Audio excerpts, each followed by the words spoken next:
Shri Venkateswara gold తాకట్టులో ఉన్న మీ బంగారాన్ని విడిపించి కొనబడును.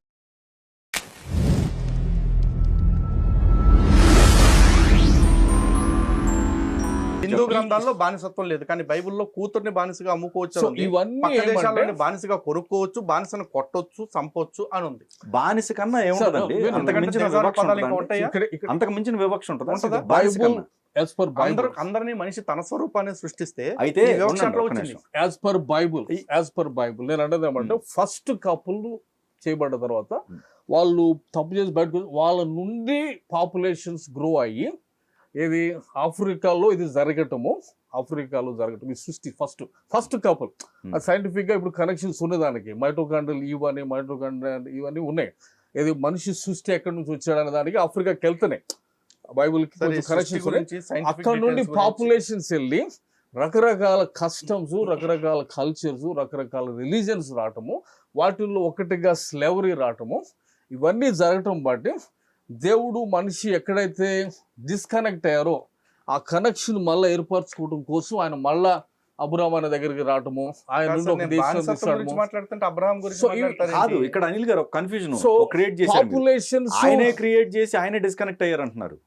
వీళ్ళు చేసిన ఫ్రీ విల్ తప్పును బట్టి అదేంటి ఇప్పుడు తప్పు చేస్తే తప్పు చేసిన శిక్ష చేయాలి. వీళ్ళు ఎవరు అసలు బానిస జాతి ఎక్కడి నుంచి వచ్చింది సార్? ఇక్కడ ఏమంటే ఫ్రీ విల్ ఒకటి ఉంది, ఫ్రీ విల్ మిస్యూజ్ చేసుకోవడం ఒకటి ఉంది. మిస్యూజ్ చేసుకున్నప్పుడు వాడు దేవుడికి దూరం అవడం అనేది ఒకటి ఉంది. అదే ఇల్లస్ట్రేషన్. ఒక చిన్న మాట, ఒక నిమిషం సార్, కంప్లీట్ కాదండి, ఫ్రీ విల్ అనే క్వశ్చన్ అడగాలి. ఇప్పుడు భగవంతుడు దేవుడు అనేవాడు ఒకడు ఉన్నాడు, ఆడు సృష్టిని తయారు చేశాడు, ఏ మతమైన పైన మళ్ళీ స్వర్గం నరకం అని ఒకటి పెట్టాడు. తప్పు చేసిన వాడికి నరకము, మంచి చేసిన వాడికి స్వర్గం అని చెప్పేసి మళ్ళీ ఫ్రీ విల్ కారణంగా వీళ్ళు తప్పులు చేశారు కాబట్టి వీళ్ళని లేపేస్తే, వీళ్ళకి శాపాలు ఇస్తా, వీళ్ళని బానిసలుగా మార్చేస్తా అంటారు. నీకు ఏదన్నా ఉంటే నరకానికి వచ్చిన తర్వాత చూసుకో. కాదండి, ఇక్కడ ప్రధానంగా లలిత్ గారు ఒక్క నిమిషం, వివక్ష అనే పాయింట్ లోనే ఆయన 4 పాయింట్లో వివక్ష ఏంటంటే ఒప్పేసుకున్నారు కానీ బైబిల్లోనే స్టార్ట్ అయింది వివక్ష. అది వేరు అసలు. దానితో పాటుగా ఇప్పుడు మీరేం చేశారు, ఒక రిజర్వేషన్ సంథింగ్ వాళ్ళని 100% కాంపెన్సేట్ చేస్తున్నాం చేశారు కదా, కానీ ఇప్పుడు అక్కడ అన్యాయమే చేస్తున్నారు కదండి. మరి మీరు ఎస్సీ స్టేటస్ కి సంబంధించిన దాంట్లో మాకు కావాలని చెప్పేసి మరి వాళ్ళకి అన్యాయం చేయటమేగా. వాళ్ళు వాళ్ళ పరంగా వివక్ష చూపించారన్నారు, ఓకే, వాళ్ళకు ఒక సముచిత స్థానం కల్పించడం కోసం, లేకపోతే వాళ్ళకు కాదు, ఇప్పటికన్నా సరే వాళ్ళ వ్యాలిడ్ పాయింట్ చెప్పారా, భారతదేశం నాశనం అవడానికి లేదా భారతదేశానికి ప్రమాదకరం సనాతన ధర్మం. మీరు ఇంకా క్వశ్చన్ లేదుగా, నేను అడిగాను కదా, మీరు ఇంకా ఆయన చెప్పిన 4 పాయింట్లు 4 పాయింట్లు దీనికి సంబంధించి అంటే ఈ కాన్సెప్ట్ ఏదైతుందో, ఏది సృష్టి వేరు సృష్టికర్త వేరు అనే కాన్సెప్ట్, తర్వాత మనుషులందరూ సమానం అనే కాన్సెప్ట్, మనుషులు సృష్టించగలరు బికాజ్ ఆయన పోలికలు చేయబడ్డారు కాబట్టి ఆయన పలికి సృష్టించాడు, ఈయన పలికి మైక్రోసాఫ్ట్, పలికి ఇంకొకటి సృష్టించగలుగుతాడు అన్నటువంటి ఇమ్మెన్స్ పొటెన్షియల్ ఒక మనిషికి ఇవ్వబట్టి అటువంటి నమ్మకం మనిషికి కలిగించబడి ఒక చిన్న ఎగ్జాంపుల్ చెప్తాను. మైక్రోసాఫ్ట్ నేను ఒక మాట చెప్తాను.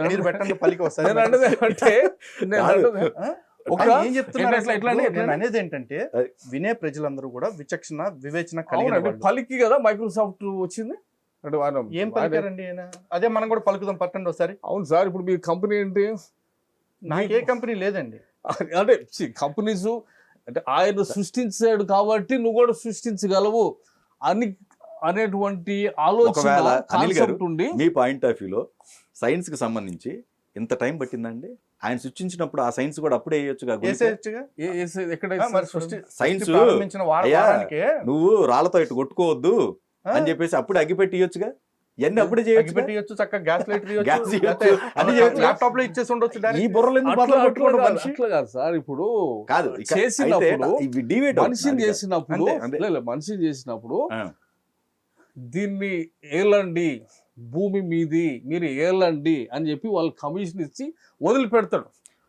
అనిల్ గారు, మీరు ఎప్పుడు గుర్తుంచుకోండి, సైన్స్ ని దీంట్లో ముడిపెడుతున్నారు. అసలు సైన్స్ ఏం చెప్తుంది? సృష్టికర్త సృష్టించింది కాదని చెప్తుంది సైన్స్. మరి దీనికి మానవ సైన్స్ ఏం చెప్తుంది? చెప్పండి. సైన్స్ ఏం చెప్తుంది అంటే సైన్స్ ఏం చెప్పదు. ఎందుకు సైన్స్ ఏం చెప్పింది అంటే రిపీటబుల్ ఎక్స్పెరిమెంట్స్ తోటి ఒక దాన్ని నెలకొల్పింది. సైన్స్ సొంతగా ఏం చెప్పదు. అంటే కాదు సార్, అట్లా కాదు. రిపీటబుల్ ఎక్స్పెరిమెంట్స్, సరే, ఆయన మాట్లాడేది నేను చెప్పేది ఏంటంటే- ఎవిడెన్స్ తో నిరూపించే దాన్ని సైన్స్ అంటారు. అలా కాదండి. ఇప్పుడు 100 వెరీ సార్లు సింపుల్. నేను ఒక ప్రయోగం చేస్తానండి, 100 సార్లు చేశాను కాబట్టి ఇది ప్రూవ్డ్ అంటే సరిపోద్దా? దానికి కాజ్ అండ్ ఎఫెక్ట్ నేను తేల్చాలి కదా. ఖచ్చితంగా కాజ్ అండ్ ఎఫెక్ట్ తేలిన తర్వాతే అంతే కదా. సక్సెస్ అయినట్టు. ఏదైనా అంతే అంతే కదా. అంతే మరి ఖచ్చితంగా. అది చెప్పకుండా రిపీటెడ్ ఎక్స్పీరియన్సెస్ తర్వాత అది తప్పది, స్టేట్మెంట్ తప్పు. అసలు ఫస్ట్ ఆఫ్ ఆల్ కాదు సైన్స్ గురించి మాట్లాడటానికి ఇక్కడ మీకు నాకు ఏం క్వాలిఫికేషన్ ఉంది? మీరు సైంటిస్టా? అట్లా కదండి. ఇప్పుడు మనం ఇక్కడ science- science ఒకవేళ గురించి- వాళ్ళని పిలిచినా మనం కానీ సైన్స్ గురించి వాళ్ళు- డిబేట్ కూర్చున్నామా? లేదు అండ్ అదే ఇంకోటి, భగవంతుడు అనేది లౌకికమైన విషయం కాదు, అలౌకికమైన విషయం. కరెక్ట్. అందుకే దాన్ని Is it- స్పిరిచువల్ అన్నారు. Spiritual ఇట్ ఈస్ అంటారు. Connected with between 2 spirits. So, one is the holy spirit and the human spirit. Hmm. దాని అంటే జీవాత్మ పరమాత్మ మధ్య ఉన్న సంబంధాన్ని నెలకొల్పేది ఆధ్యాత్మికత. అందుకే దాన్ని Hmm. స్పిరిచువాలిటీ అన్నాం. స్పిరిచువల్ డైమెన్షన్ లో ఉంటాడు దేవుడు. స్పిరిట్ అనే కాన్సెప్ట్ సో ఇందాక చెప్పండి, బాబు మోహన్ లెక్క ఉంటాడా, ఉంటాడు అట్లా చెప్పండి. ఉంటాడా, ఇట్లా ఉంటాడంటే ఆ. బాబు మోహన్ గారు ఆత్మ. కాదండి, బాబు మోహన్ లా కూడా కాదు. దేవుడు ఆత్మ అయి కాదు, ఉన్నాడు. కాదు. మీరు మనుష్యుణ్ణి తన స్వరూపం అని అన్నారు. అంజిగారి స్వరూపంలోనా, మీ స్వరూపంలోనా, నా స్వరూపంలో ఉన్నాడు యెహోవా? చెప్పండి. ఒక ఆడ మగ కలిస్తే ఏకత్వం అంటారు దాన్ని. అంతే కదా. సృష్టిలో అంటే- మనుషులు ఒక్కలే కాదు కదండి, ఇంకా చాలా జీవరాశులు ఉన్నాయిగా, మరి వాటికి కూడా ఇంతే ఆకారం అంటే ఇచ్చారు. నేను మాట్లాడే బైబుల్ అసలు అలా కాదండి. బైబుల్ బైబిల్లో ఇప్పుడు మనిషికి ఇచ్చారండి ఆకారం, బైబుల్లో మిగతా వాటికి కూడా అలా ఆకారం ఇచ్చారు. బైబిల్లో బైబుల్లో స్త్రీ దేవత లేదు. ఉన్నది. అంటే దేవుని మదర్ హార్ట్ ఉన్నది, దేవుని తల్లి వంటి హృదయం గురించి ఉంటుంది. దేవుడి ఫాదర్ దగ్గర హార్ట్ దేవుడికి పెళ్ళ ఉందా? గాడ్ లేదు ఇస్ కదా. స్పిరిట్. మరి మనిషికి మాత్రం ఒక తోడు ఉండాలని ఒక స్త్రీని ఎందుకు తయారు చేశాడు? ఆ స్త్రీకి పురుషుడి యొక్క అవయవాలు జొప్పించడానికి వీలుండేలాగా జననాంగాలు ఎందుకు పెట్టాడు? ఆ స్త్రీకి పురుషుడికి మధ్య లైంగిక పరమైన వాంఛలు కలిగేలాగా ఎందుకు చేశాడు? కాబట్టి తన స్వరూపం కాబట్టి ఖచ్చితంగా ఈ వాదన దీనికి సమాధానం చెప్పాల్సి వస్తది. కాబట్టి ఈ వాదన దీంట్లో ఇది మళ్ళీ అడుగుతున్నారు. మినిట్. భగవంతుడు దేవుడు గనక నిజంగా స్త్రీని ఎందుకు సృజించాడు? తన స్వరూపంలో మనిషిని తయారు చేస్తే దేవుడిది మనిషి స్వరూపమా, స్త్రీ స్వరూపమా? అది చెప్పండి. ఒకవేళ మగ స్వరూపమే అయితే గనక మగవాడు తన పురుషాంగాన్ని పెట్టడానికి వీలుగా స్త్రీకి ఎందుకు అటువంటి అవయవాలు పెట్టాడు? లేదు, స్త్రీకి పురుషుడి యొక్క జననేంద్రియం పట్టేలాంటి అవయవాలను ఎందుకు పెట్టాడు? అలాగే స్త్రీకి పైన వక్షోజాలు లాంటివి, స్తన్యం లాంటివి ఎందుకు ఇవ్వాల్సి వచ్చింది? రీప్రొడ్యూసింగ్ ఆర్గాన్స్ అంటారు. రిప్రొడక్టివ్ ఆర్గన్స్ ఎందుకు పెట్టాడు? అసలు స్త్రీ అనే కాన్సెప్ట్ లేదు కదా. భూమిని తన స్వరూపంలో మనిషిని తయారు చేశాడంటే దేవుడిని పురుషులని వీళ్ళు చెప్తున్నారండి. మరి ఓన్లీ పురుషుడినే తయారు చేయాలి? అదే కదా సార్. ఇక్కడ ఏమంటే దేవుడు సృష్టికర్త కాబట్టి ఒక ప్లానెట్ తయారు చేసి ఈ ప్లానెట్ లో ఒక ఫస్ట్ కపుల్ పెట్టి ఈ ప్లానెట్ ని నిండాలి అంటే రీప్రొడక్షన్ చెయ్యాలి అనేటువంటి ఒక పర్పస్ కలిగి అసలు ఈ దేవుడికి ప్లా- ఎందుకు one minute. కాదు, ఈ దేవుడికి- planet లో ఆయన one క్రియ- minute, sir. దేవుడికి ఆ కోరిక ఎందుకు కలిగింది అసలు? One minute, sir. ఈ అసలు planet- మనుషులు పుట్టాలి, మనుషులు ఫలించి పెరగాలి అనే కోరిక ఎందుకు కలిగింది దేవుడికి? ఓకే, అలా answer that I'm coming that. నేను అన్నదామంటే ఇది భూమి నింపాలా అని చెప్పి ఆయా జాతులు తయారు చేసి మనుషులు తయారు చేసి ఈ ప్లానెట్ కు ఒక పర్పస్ పెట్టి వీళ్ళు ఇట్లా విస్తరించి ఫలించి మరి అభివృద్ధి బైబిల్లో చెందాలి అన్నిటి అయితే గురించి ఒకటి. రాశారు కదా. అది చేసి కాదండి, చేసిన అంజిగారు, దేవుడు అంజిగారు, ఆయనకి యాంటీ అంజిగారు దేవుళ్ళు ఒక ఎందుకు చిన్న- క్రియేట్ చేసుకున్నారు? కాదండి. ఆయనకి యాంటీ దేవుళ్ళు ఎందుకు క్రియేట్ అంజిగారు, చేసుకున్నారు? అంజిగారు, మనుషులు చేసుకున్న లేదు, తర్వాత లేదు, ఆయన లేదు, చేసుకున్నాడు. ఇక్కడ ఒక చిన్న కాబట్టి డౌట్. అది ఒకటి separate సృష్టి- topic. అది సృష్టి- అదేంటంటే నమ్మకం భూమిని క్రియేట్ అసలు- చేయడం ఒక కోసం నిమిషం, ఒక నిమిషం. I want to Billion answer. create- No, no, wait, wait. మీరు మనకి- చాలా సంవత్సరాలు వెయిట్ అంజిగారు, చేస్తున్నారు. ఒక్క నిమిషం ఒక క్వశ్చన్ ఉంది. దేవుడు తనే గ్రహాన్ని తయారు చేసి ఒక జంటను పెట్టాడు అని చెప్పేసి అన్నారు. కానీ ఇక్కడ మనుషుల కంటే ముందు డైనోసార్స్ ఉన్నాయి. ఆ డైనోసార్స్ గురించి బైబిల్ ఎందుకు రాయలేదు? ఆ.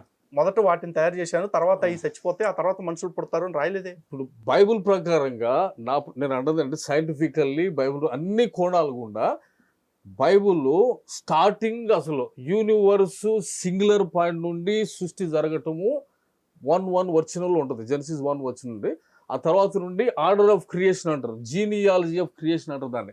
ఆది కాండం మొదటి అధ్యాయం మొత్తం చదివితే historically and scientifically Bible accurate అని సైన్స్ చెప్పింది.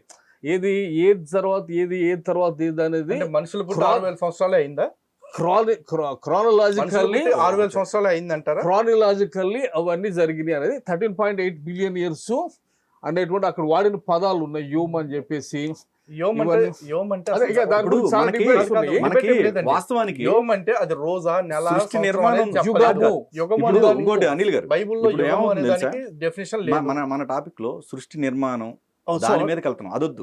ఇప్పుడు మనకి ఈ దేశంలో భారతదేశానికి ఇది ప్రమాదకరం. ఏది అంతవరకే మాట్లాడదాం. దానికి ఎందుకు తెలుసా అండి? మనకి ఒక 1 వీక్ అయినా ఒక నెల అయినా సరే దీన్ని చెప్పలేం.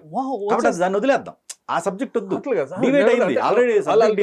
నేను ఏమంటున్నా అంటే ఫస్ట్ మీరు అడిగిన 4 దాంట్లో ఆ 4 completed in one line. See origin of universe నుండి origin of humans, origin of universe, రాళ్ళు రాపుల్లో గ్రహాలు ఎన్ని రావటము, గ్రహ శకలాలు అన్ని రావటము, తర్వాత ఈ గ్రహాలన్నీ కూడా విశ్వం అంతా కూడా ఒక ఫైనైట్ బ్యాలెన్స్ తో ఉండబట్టి భూమి అనేటువంటిది ఏర్పడటం, భూమి అనే దాని మీద ఇంటెలిజెంట్ లైఫ్ ఏర్పడటానికి కూడా ఒక అద్భుతమైనటువంటి బ్యాలెన్స్ ఉండబట్టి